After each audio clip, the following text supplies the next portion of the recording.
All right, here we are. We're back, and another great conversation.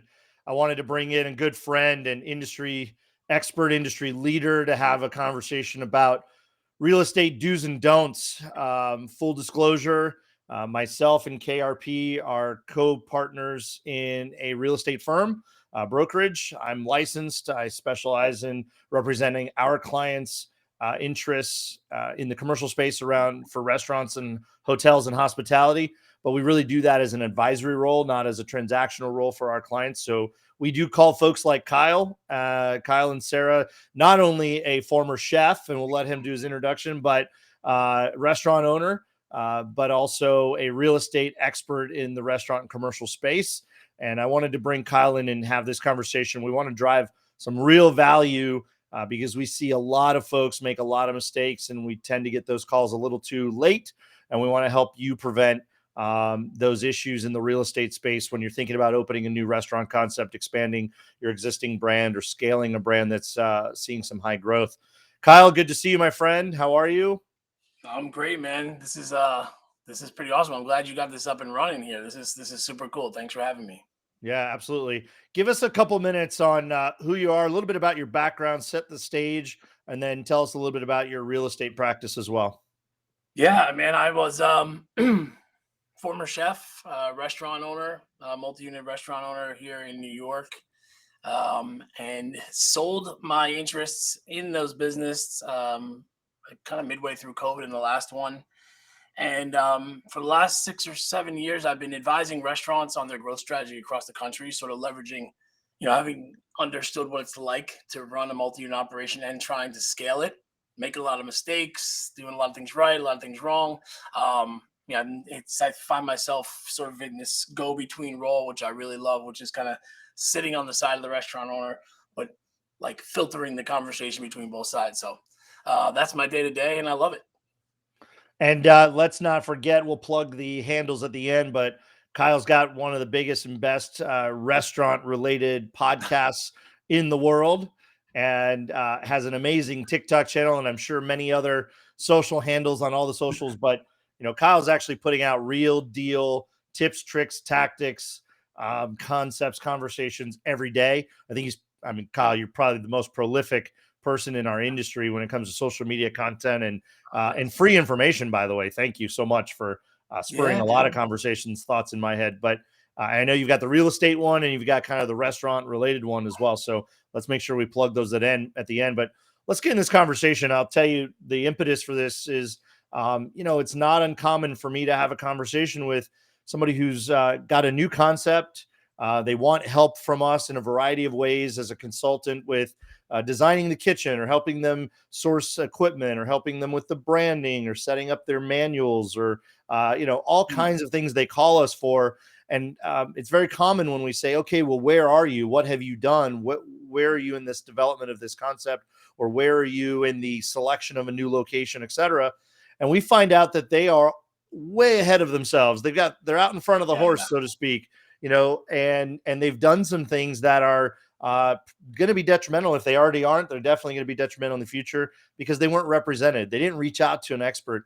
I think people get really excited about, oh, my friend turned me on to this new location and I had to make a decision right away. And so word. we locked it in. And then we're sitting here, you and I going, no, what are Oh, you Jesus. doing? What have you done? Yeah, So awful. let's get into the basics of do's and don'ts. Step one, day one. I got a new idea. I'm going to open my first brick and mortar, or I've got a couple of stores, and I'm ready for that new location. Uh, Step one, do and don't. Let's go. I'll tell you, it sounds crazy, and it always puts people back on the heels. It's especially somebody who kind of just has that idea, like you're saying, like I know what I'm gonna do. This is gonna be it. I finally figured it out. But I'm like, all right, cool. How do you want this to all end? And they're like, no, I'm just getting started. I got it, but how you want this to end is gonna drive every single granular decision between right now and that day. So if you tell me you want to build this at 10 locations and approach some VCs and try to sell it so you can go chill on a beach somewhere, cool. You want to build up to 3 units and approach a franchise group, cool. Well, let's talk about that. Maybe you don't know. Also cool. We can address it later, but overarchingly, I think it's super important to understand how you want this to end, because to your point before, like, I need manuals, I need a manager, I need, all sorts of insight on market stuff. Um, Knowing how you want to end is always key for me. And how much are you looking to spend? I mean, anybody's like, I don't know, what are rents in this area? Yeah, I know we're in for a bumpy ride once I hear that. Well, that is something I've heard you say before, and that's really unique. And somebody I very young in my career began following by accident was Stephen Covey, Seven Habits of Highly Effective People, and one of the Yeah. principles of Seven Habits is begin with the end in mind. And it's funny because I say it a lot. We do the same thing. We ask folks, well, what do you want this to be? What is the end goal here? And we want to reverse engineer to that goal. We want to help you achieve and exceed your goal. Oh, We have to know where we're going to get there, right? And so if you don't know where you're going, you don't know how to get there. So I think that's a great starting point for the conversation. Get into next steps. Any one of those answers comes to you, you're like, great, I've got some basic information on what you're trying to do, but what do people not know that gets them in trouble? Number one, talking to the landlords, making these phone calls on your own. Um, Guys like me, we don't charge you. We exist on this planet. There are a lot of us who you probably, not a lot of them that you probably shouldn't be working with. So do your homework to find out who is a good fit for you. But being in it, right? Like, if you have a toothache, you don't go to the general practitioner, right? You want somebody who's the root canal guy in my market. You want to find that person, that guy or girl in that market who lives and breathes in that space, because there's only so many opportunities, right? But that's what you see are the vacant signs and new developments going up, but you don't know that this guy's not paying his rent, or they want to convert this to a restaurant because that space next door is available, then get 30% more rent. These conversations are way too granular to like address on a regular basis, but you live in it, right? Like, this is the space. So you going directly to a landlord is, they're just like that cartoon, right? Like, all right, because you're probably not going to ask the right questions. You're gonna try to beat them over the head for rent, and they're not going to budge. um there are professionals involved in this for a reason, and it's really there just to help you, and the right one is there to advise you on not just the availabilities but the other things that could protect, eventually, affect your business. Easy for me to say, but yeah, that's really the goal, is to have somebody who can sit shotgun with you in that car, drive around, and see the market from an angle that you are not seeing. So super important to find that person in a market, particularly a market that you may not be familiar with. Yeah, and I'll take that a step further. In most states, if you make a phone call to a landlord's representative, that number on the sign, or the landlord themselves, and you engage in a conversation, and I'll make a parallel to this in the residential market. If you go to a new development that has a model open and you sign in to that sign-in sheet, they say, Oh, hey, yeah. can you just put your name and number down here? And you sign in. If you do not declare at the beginning of that phone call to the landlord's representative or the landlord, or same in the residential, if you do not write down the name of your broker, your real estate agent, you are by de facto accepting them as your dual agent. Yep. And that is really bad, because you don't Really bad. want the broker agent who represents the other side of the conversation in a transaction around this kind of money to also represent you. Now, there's Yep. legal protections there, but it doesn't mean your interests are going to be best cared for. So that's the detail of what we're talking about here. Do Yeah. not even make the phone call, because you have to declare who that person is at that phone call. Or if you go to hire them later, you call Kyle later, he may not get paid, or he may Yep. not get paid the same as he could have gotten paid. Remember, you're not paying your agent representative yourself. They're getting paid from that landlord as a commission. So super important. Thanks for bringing that up, Kyle. I think that's step one. Don't make the phone call. Those people have a moral and ethical and professional legal obligation to protect the interests of the person who's paying them. Exactly. And they're not going to give you the hey, well, what's the best you can do on the rent? They're going to, it's $49 a square foot. That's the rent. Right. And Well, there's a lot. And by the way, there's a lot of games there, right? There's not only, oh, sure, we'll reduce the rent, and then the cams go up. What is that? What's triple net, right? And then, Yeah. oh, well, sure, we'll lower both of those, but then the renewal value just went up. Instead of a 3% annual or 5% on the 5-year renewal, it's going to go up more over, sooner period of time. They're going to they're going to make their money at the end of the day, Yeah, right. no matter what the game is you play, right? These things are pro forma'd out for years, probably, right? They know almost to the penny what they can do. Some things can be, depending on the shopping center, some things can be, hey, we didn't give quite much here. We have a little more to play with there. But overall, they know what they can do. So you're not going to get anything over on them. You're not going to gain anything by going direct. Bottom line. Right. You're not a Keystone benchmark, national name there that's got the leverage to say, hey, we're a draw to your venue, right? So unless you're that, this is the game that you have to be careful with.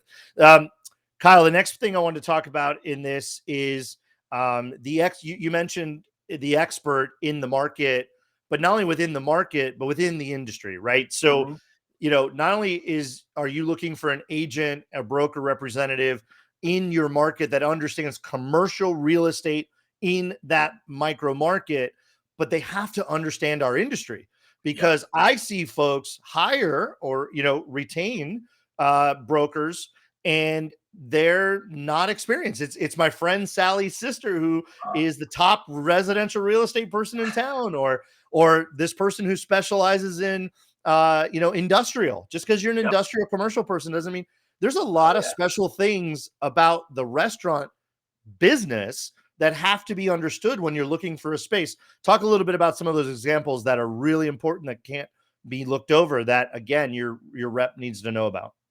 It goes back to specializing in that industry. I mean, a lot of folks don't even realize, like you alluded to it there.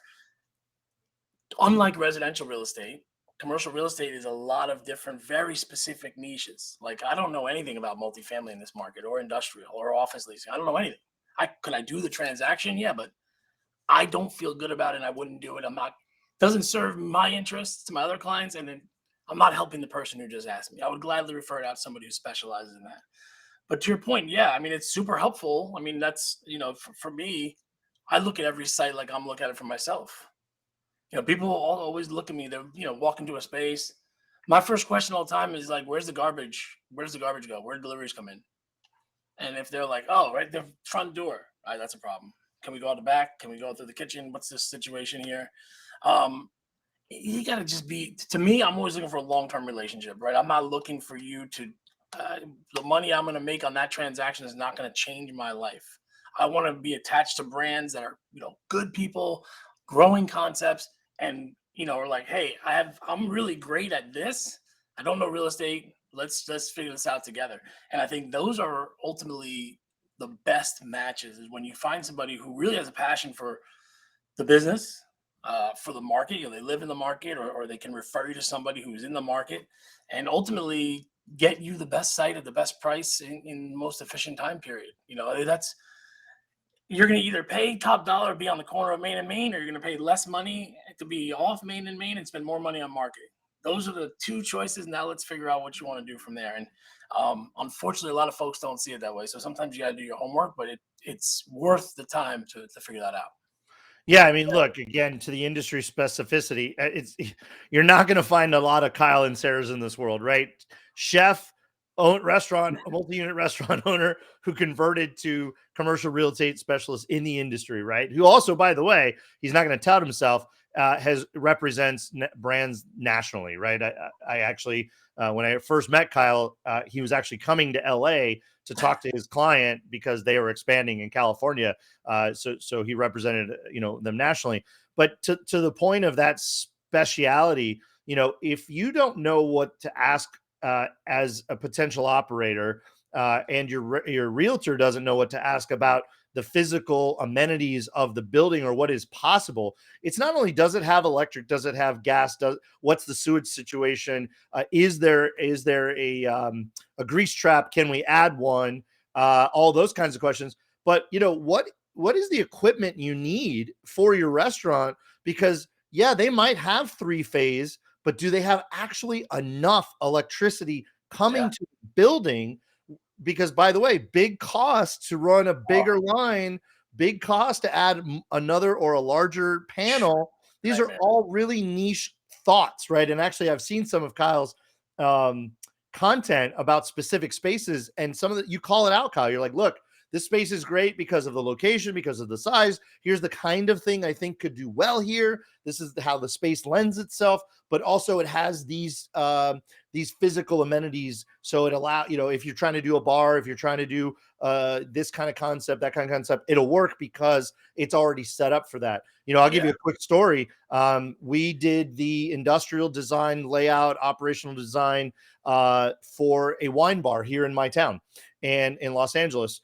We don't often do a lot of niche a la carte little projects, but because it's in my town and I'm very closely connected to the industry in my town, I kind of did it. I did it at cost, essentially. Did it as a favor because I want to be able to say, hey, we had something to do with this. We're part of this. We got to play in the sandbox. But this person did all the mistakes that we're talking about. This is a person not from the industry who took an existing second gen space. The business that was there for a long time, but didn't serve a lot of food. She didn't know that it didn't have gas to the building. There's no shaft and no access through the exterior walls for a direct exhaust. So no capability of putting any open flame in the building.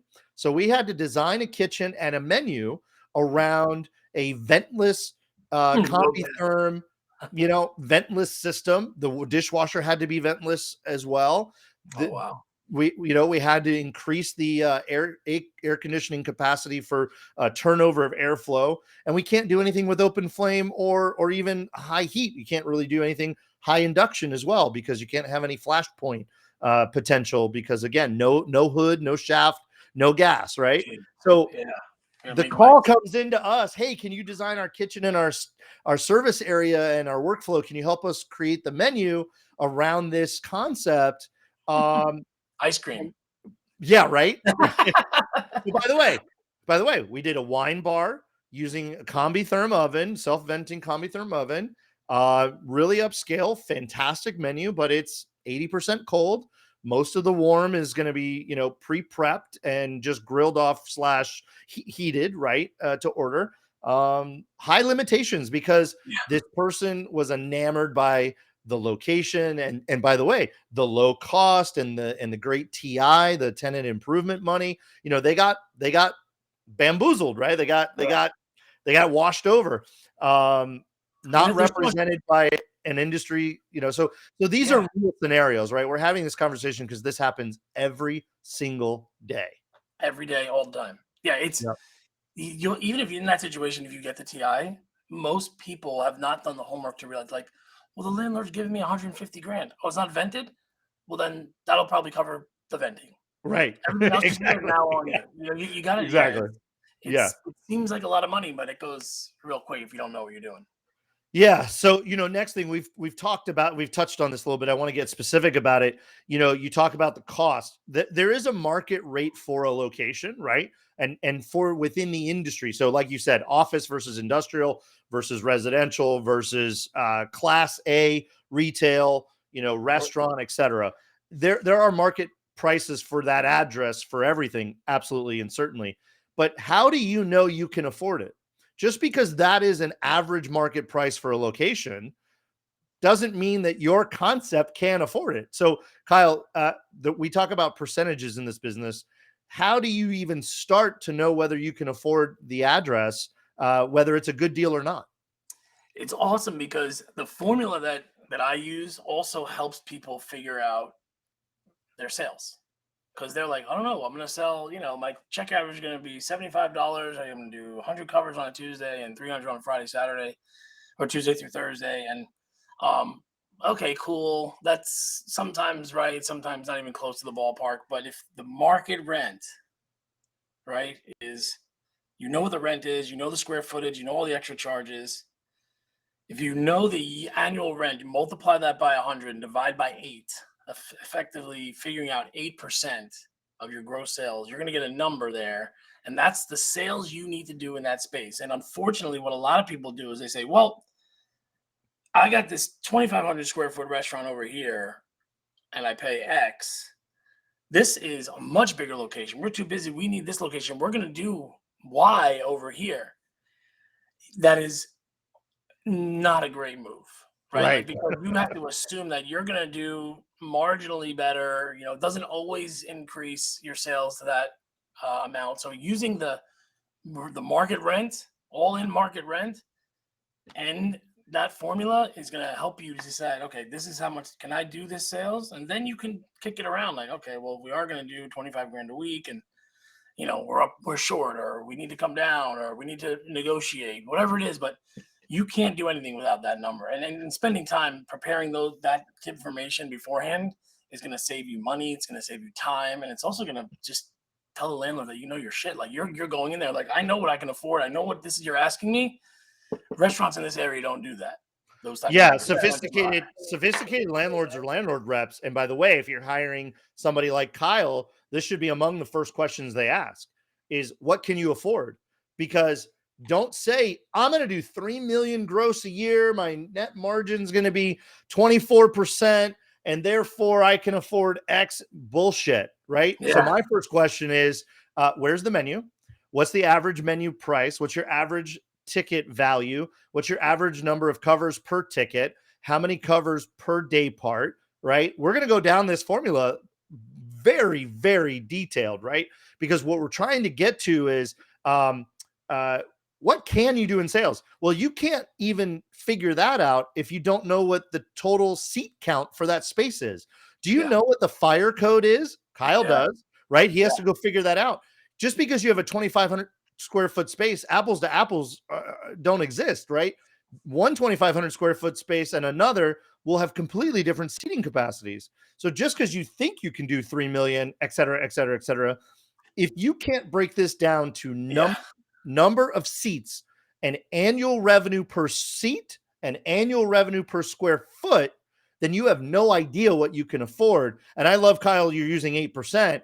I tell people if you're at or under 10%, your business will be viable. It is difficult to pay rents over 10% unless you are really doing very high gross volumes.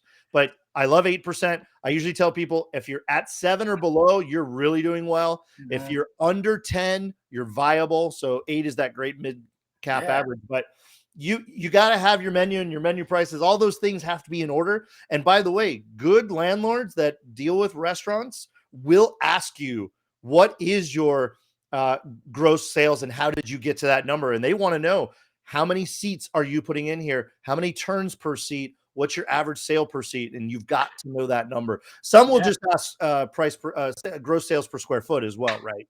So those are numbers you have to know before you even get involved in a conversation. And don't come in just throwing numbers around, because the people that you're talking to know what every other restaurant in that area does. And if you're like, no, I'm going to kill it, you're going to kill it. Ain't nobody's heard of you, Yeah. or, if Chipotle or Chick-fil-A is going to come in, they're going to do $6 million a year. Yeah, I get it. Like, they know these numbers hard. They're going in. But like, you need to understand that, not every landlord, like the right landlords, like as we learned through the pandemic, we're in this together. If I'm the landlord, I'm going to say, buddy, if you do $1 million a year, you cannot afford my rent. Just telling you, I'm not going to go that low. Landlords in the past would try to squeeze it. Okay, yeah, go make it work. But when it became a real headache, right now they're more aware. They're more aware who they want to do business with. So knowing your numbers and knowing your market, do some kind of work before you get out there. Right. And by the way, not everybody's a CFO. Not everybody's got an MBA. No. Don't use the numbers, like you said, don't use the numbers from a previous place you've worked or owned or operated or managed. No. They don't apply. There's so many factors to that location, that genre of food, the day part, the price point you're choosing to be at. You have to figure all that out. So I'm really glad we touched on that. What else, Kyle, is the real big glaring do's and don'ts? We've talked about don't make the call, make sure you're represented, talked about the numbers, talked about some of the, some of the terms there within an LOI and an engagement and a lease. But what else do people need to know about restaurant real estate that you deal with every day? Well, there's so much in that market piece, but when it comes down to the LOI, one thing that you're going to really want, and if you don't know this, make sure you have an attorney who's well versed, in addition to a broker, but an attorney who's well versed in restaurant leases, because there can be some language in there that can trip you up. But assignment and subletting is a portion of should be in every LOI. Again, you use somebody from, your Aunt Pam who works at Century 21 for the last 40 years. She's going to pull an LOI off of something that they've had. No offense, Aunt Pam, but you need somebody that's in that space, because assignment and subletting, basically what that says is, if things don't work out and you got to get rid of this place, or you're just done with it, you want to go retire, you won the lottery and you're not running a restaurant anymore, you're still responsible for that lease unless the term is up. What can you do with it? You think you can just sell it to the next guy who also runs a restaurant? Not the case. That language is going to be specific around, A, the landlord's going to have to approve them. Yep. And B, they're going to have to go through an approval process of, okay, think about it from the landlord's perspective. Am I bringing somebody in? I'm letting somebody off the hook who I know is viable. They paid the rent the last 6 years. For somebody off the street, I'm going to have to, how much money they have in the bank. How much business do they do? Do they have experience? Is it a concept that's going to be the same, or is it going to be different? And if it's different, does it conflict with my other businesses in my center or on the street? Or landlords have a lot to consider. And if you're not,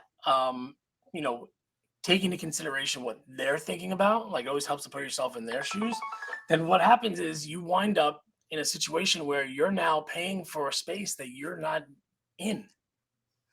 And it's an awful situation. So again, it goes back to, how do you want this to end? That assignment and subletting piece is crucial to any kind of restaurant lease, understanding what you can do in that space. Whether things turn out great for you or poorly for you, you want to know what your options are. Here we are. We're at softball practice. I'm going to lob another one in the air for you, because as we're talking about the LOI, personal guarantee. Whoop, there you go. I threw that one up for you. Smack that one out of the park. No personal guarantees, man. I mean, there are ways. The landlord, again, you go direct to a landlord, they're going to tell you, I want a full-term personal guarantee. And you're going to go home like, well, I guess that's what I got to do. I got to sign this. That's what he said. I got to sign this personal guarantee. It's a conversation, right? Even if you're a first-time restaurant owner or you own 125 restaurants, those guys are very adamant about not signing personal guarantees. It's a non-starter for them. So that's almost a different story. But let's go back to somebody who's maybe new. Okay, Mr. Landlord, I understand you want a personal guarantee. How about this? I'll guarantee the first 3 years of this lease. Over those 3 years, if I perform to these expectations, I pay the rent, I'm not a pain in the ass, I keep the place clean, et cetera, et cetera, et cetera. You have some language on that. You burn it off, meaning we're going to burn this down to 1 year. Yep. Rolling, meaning at any given time, if I decide, hey, I'm going to cash in this, inheritance, I'm gonna get out of this business, whatever it is, you can say, okay, I only owe you 1 year rolling. It's June. I owe you 6 months. See you later. I'm out of here. So that's going to be a hard-fought battle that you are not going to win on your own, guaranteed. But it's something you should never, ever, ever take at face value. I'm actually want to get a shirt, no personal guarantees, because it's you're in a relationship. The landlord's taking a risk on you, right? Essentially, I'm taking a risk on you. I don't know how things are going to work out. Then we're going to be in this together. It's not going to be all on me if this doesn't work out. What if your building is a piece of shit or whatever it is? We got to have an understanding. So don't take it at face value, and don't ever. If you're working with an attorney that says you got to sign it, go find another attorney. It'll take you a week to find it, but you'll have 10 years of a personal guarantee hanging over your head, or longer if you make that mistake. Yeah, and that is worst case scenario. I mean, your system is exactly what we advise, right? And you buy your way out of it through good behavior and proving yourself and proving your business. But there's no reason a personal guarantee. And by the way, if you even are thinking or are taking on something like that in the negotiation at the end of the day, please make sure you've spoken to a personal estate attorney. Right. Yeah. If you own a home or multiple homes, or you're using that as collateral or et cetera, please talk to personal estate planning attorney, so that your estate is put into a trust and that there's a limit to the exposure that your personal assets have. You can bankrupt yourself personally if this doesn't go well, but you can do that if your estate is protected. You can do that on your future earnings, meaning they can come after you and you can have to make these payments for 20 years, but they won't force you to sell or take your home from you or other assets like that. So it sounds complicated, because it is, but this is something that people just don't even think about. No. We go in with rose-colored glasses, right, Kyle? I'm going to open the most amazing restaurant. This community wants what I make. I make the best food in this genre. We're going to be so successful. 13 months later, we're staring down the barrel of all of my life savings is gone. I'm on the hook for 10 years worth of rent. Not only am I bankrupt, they're going to take my house and my car and my kids' money for college, and like it's over. Like worst case scenario, and you need to be protected on those lines. As long as we're not, this is not legal or accounting or real estate advice, but you better have life insurance. You better have really good insurance on the business itself, i.e., COVID comes along. Most insurance policies now will have a rider that excludes these pandemics. You can buy insurance that will include them.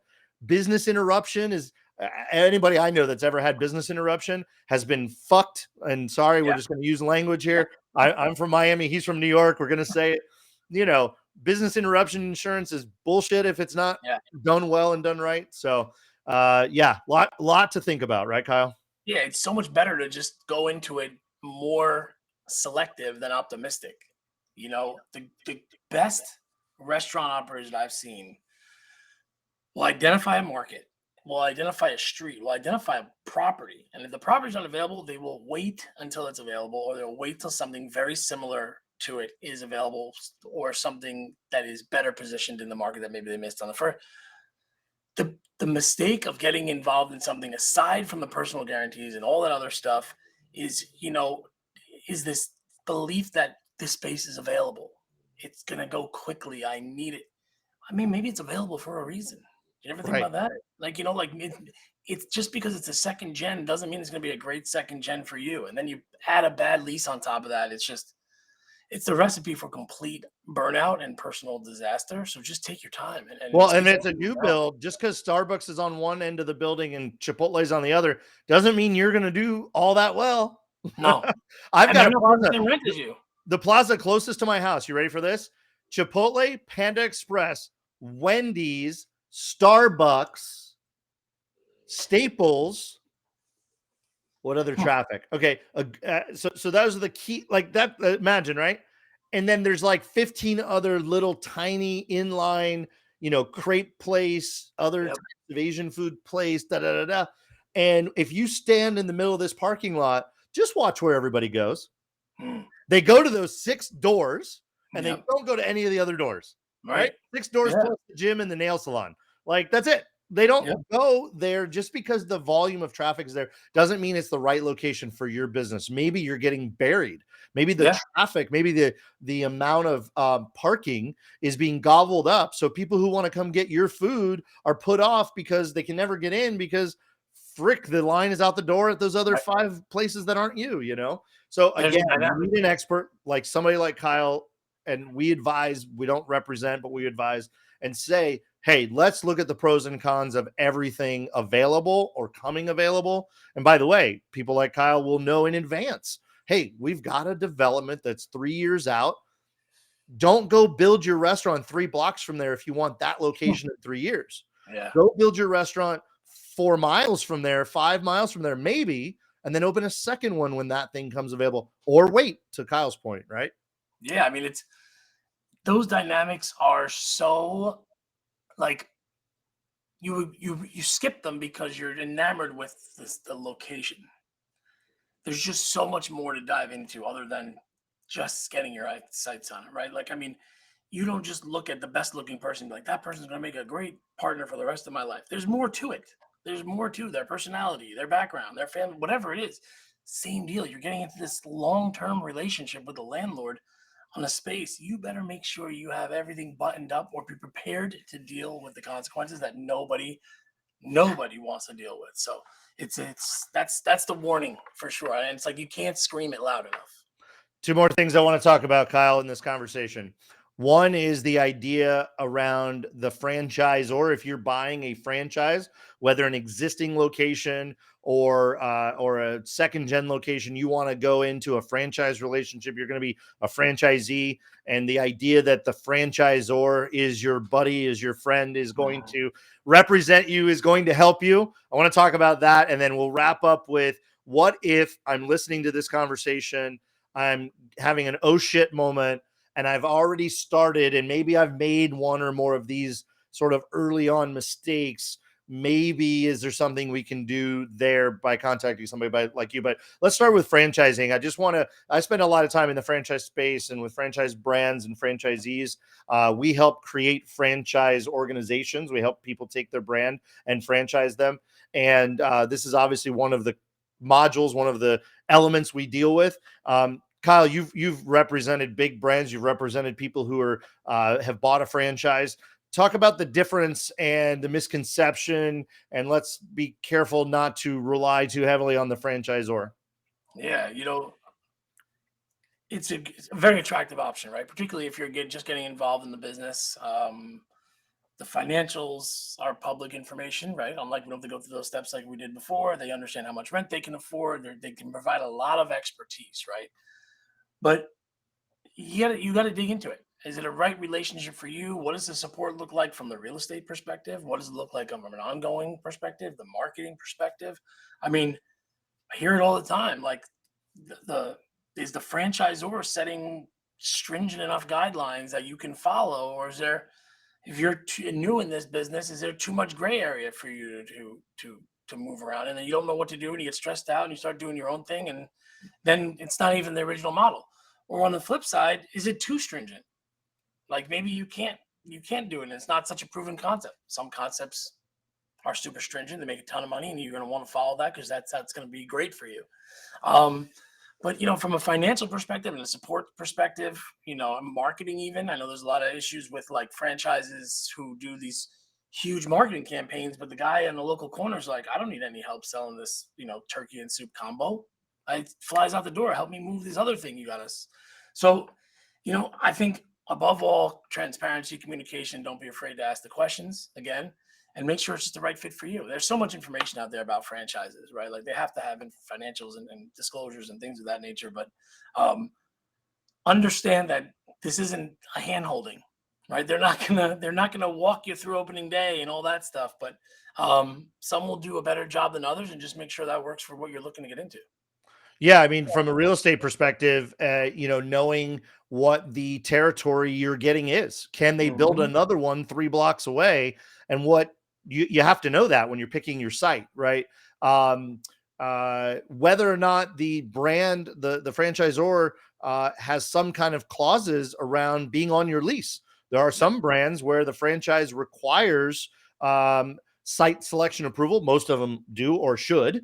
And is that cuffing you or is that helping you, right? Yeah. If they're on your lease, are they motivated potentially to let you build a business for them and then not renew your franchise agreement in 5 or 10 years and say you were underperforming, but really what they wanted was the location? Yeah. And they wanted to reward a 20 unit guy versus a 2 unit guy and give it to him, right? These are real scenarios. I'm not making these Yeah. up. And there's a really big logo out there that's known for this kind of stuff that you have to be cautious around, right? But there's more to even know, right? I think franchising, like you said, it can provide a lot of comfort, a lot of intelligence, a lot of knowledge, a lot of support. But it comes with another layer of complexity, especially around the real estate, particularly. And like you said, maybe you're getting a deal, you're getting in early on a new franchise brand, right? Maybe they only have 5, 10, 20 locations, and you're taking on a new market. Well, if it's never existed in your market, does anybody even know what it is? Do you have the money to do the brand building? Are they going to spend money to build the brand's awareness in your market, et cetera? Lots of things to consider. It's another layer of complexity. You're right. There's a lot of information out there about franchising. There's a lot of folks like us that will educate you to the nth degree on it. But as it comes to real estate, it actually adds another layer of both positive and Oh you yeah. know question, concern, check it out, make sure you know. Yeah, because a lot of, and I'm sure most franchisees know this, but if you have a Chick-fil-A franchise, you're still personally going to get vetted. Right. This is not, they know. I mean, Chick-fil-A is an extreme example, but put in any other franchise in there, Subway, whatever, Panera, you're going to have the landlord's going to say, you got Panera, great. Who's the franchisee? I know the brand, but who's the person running the store? If you're still a first time operator, I got news for you. It's not a slam dunk deal, So No, and they by the know. way, the brand's gonna like if you fail, you're still on the hook, whether they resell it or take it over and operate it themselves. You're not getting off the hook because Oh they're no. coming in to save their logo because that's all they care about is their brand, right? At the end of the day, you're still in whatever form, however you signed it, whatever the deal it finally was, doesn't absolve you of the responsibility. You are still the business owner and operator of that location. Yeah, exactly. And from a real estate perspective, you'd be surprised at the big brands who kind of just let you go. They're like, okay, yeah, Mhm. go find a site and come back to us. It's a lot of Yep. work. Yep. All right, let's bring this home. We're gonna bring it home with okay. I learned something. I might have already started this process. Maybe I want to prevent myself from really making a big mistake here. I'm gonna call Kyle. What do they do, Kyle? Just wherever they are, they made the phone call. Maybe they have an LOI in hand. Maybe they have or haven't signed an LOI. Does that mean they're stuck, or is there an opportunity to get some help and maybe turn this thing around? In that case, you're probably gonna have a hard time. It's funny. I just had this conversation with a group that I'm very interested in working with, and they're pursuing some sites. And I said, let me ask you, how many locations are you guys looking to open? And they're like, 200. Okay, great. I'll do these sites. I don't care. I'll do the data for you on these. I'm not worried about that. We're going to do something else. Now, that's a one-off. Most people are not like me. And I'm not saying that like as a pat on the back, but most of your brokers you're going to run into are local brokers, and they're going to make their money off of that deal. My suggestion is go to the attorney. Attorneys can transact and say, hey, look, I got this LOI from this guy. You're going to pay them the retainer. You would pay them anyway. But don't go about it on your own, bottom line. And let the landlord know. So, you know what? I made a mistake here. I'm just going to bring this back to my attorney. I'm still interested. Just want to make sure we're on the same page.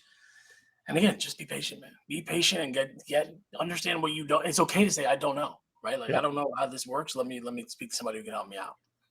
Yeah. I mean, just like that. Great advice. You need a real estate attorney who understands commercial and specifically has experience with restaurants. And I would actually call a Kyle. I would call a real estate broker professional with the same qualifications so that you can get both sides of the advice, right? Mhm. There may be scenarios that the broker has some creative ideas. Maybe the broker has a relationship that the lawyer doesn't have, right? So the lawyer can help with the legalese and the maneuvering and the suggested strategies and maybe some kind of alternative plan that the landlord might be willing to consider, but also the broker might have some creative and relationship based stuff to say, hey, you know what? I've got somebody else who this space would work for. I bet if we bring them to the table and swap out, the landlord might let you off because I'm going to bring another thing to them and then we'll help Yeah. you get somewhere else. Those are the kinds of creative scenarios that I think of. I've had to do this right at the beginning of COVID. We had a client that had already locked into 2 locations. And, again, you don't know what you don't know. And you sign the LOI or you sign the lease and they don't do their job. They don't deliver on time, or there is no vanilla box delivery date even in the lease. They can do whatever. They can take 5 years to give it to you, or you realize after the fact it doesn't actually have a big enough shaft or a big enough electrical, or you can't actually put in a grease trap. The landlord maybe didn't know. Maybe they're inexperienced at restaurant development, right? And so you find out after the fact, and you're already locked in.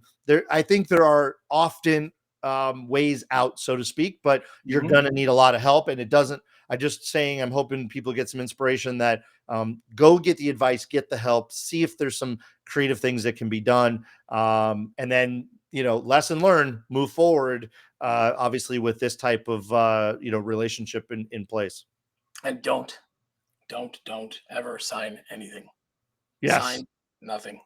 Right. Um, if anything, I prefer everything to be docu-signed. Just it's timestamped. There's a record of everything. But if you have any doubt, and if anybody's pressuring you to sign, huge red flag. Yeah. Huge red flag. So don't sign anything and just speak to the right people. That'll get you. That'll get you 2/3 of the way there. And last piece of non-legal advice, but advice for you is everything is documented by email. If you have a phone conversation, you immediately send an email that says, "Hey, Kyle, to memorialize our recent phone conversation at 1:18 p.m. Pacific time on December 21st, 2022, we talked about these things. We agreed to do these things. The next steps are these things. Please, please, please document every conversation. Take a screenshot and email yourself every text message. But for God's sakes, get everything in writing and don't sign anything." Yeah, and I'll tell you what, another thing to add in there is things start to get a little heated. I'll Yeah. always add at the end. Really looking forward to making this happen. Looking forward to getting this deal done.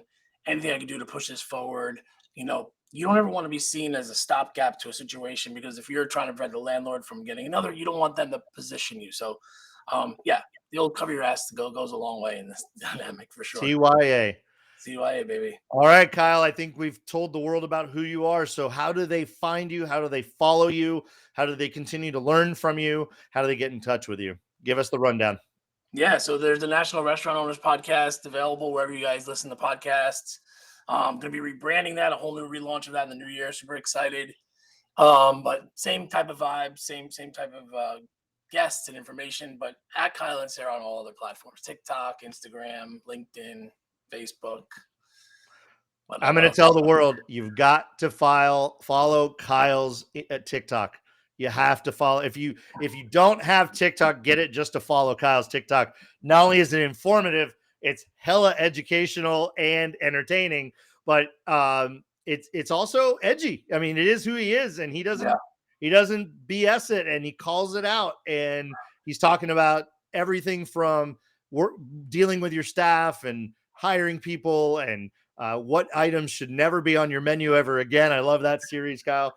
Lots going on with Kyle's TikTok channel and other social handles, but you'll learn something. Please follow the podcast. I was happy to have been a guest, and we support that wholly. So at Kyle and Sarah, everybody, thanks, Kyle. Really appreciate the conversation. I think we will have brought some value and opened some eyes, and hopefully scared the hell out of enough people so that they actually call and ask for help.